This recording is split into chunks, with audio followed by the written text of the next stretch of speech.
Las Cruces City Council voted to give the city manager the authority to negotiate the purchase of a building to be turned into a soundstage, reallocating $4 million for the project. $3 million from the Hold Harmless GRT bond funding, and about $1 million in state-appropriated funds. City Councilor Greg Smith says this could bring new economic development to Las Cruces. It's not that we relish taking big risks with the public's money. On the other hand, we set up the Hold Harmless GRT fund to try to find ways to diversify our economy and expand. And that's going to involve a certain amount of risk. But with the property that we're talking about, we are also looking at the opportunity to, if for some reason this doesn't work out, we then have other ways that the property can be used. Smith says this resolution allows the city manager to negotiate but not purchase a building.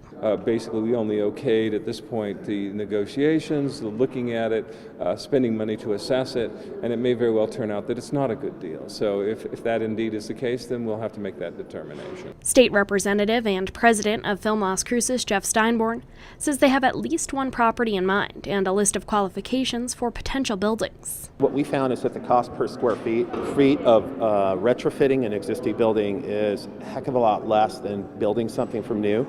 And I think we have an opportunity here to acquire an existing building that's literally twice as much space for half the money of building something from scratch.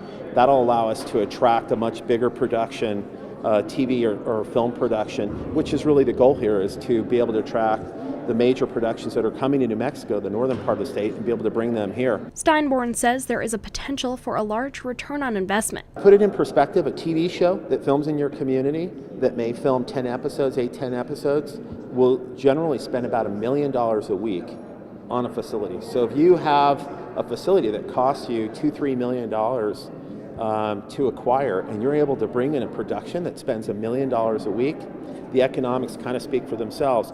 And only a portion of that gets spent on the crew, and the rest of it's being spent in town on small businesses and restaurants and hotels and lumber stores. Mayor Ken Miyagishima was the only person to vote against the resolution because of a discrepancy he saw in numbers from a work session to numbers given before the vote. For KRWG, I'm Samantha Sonner.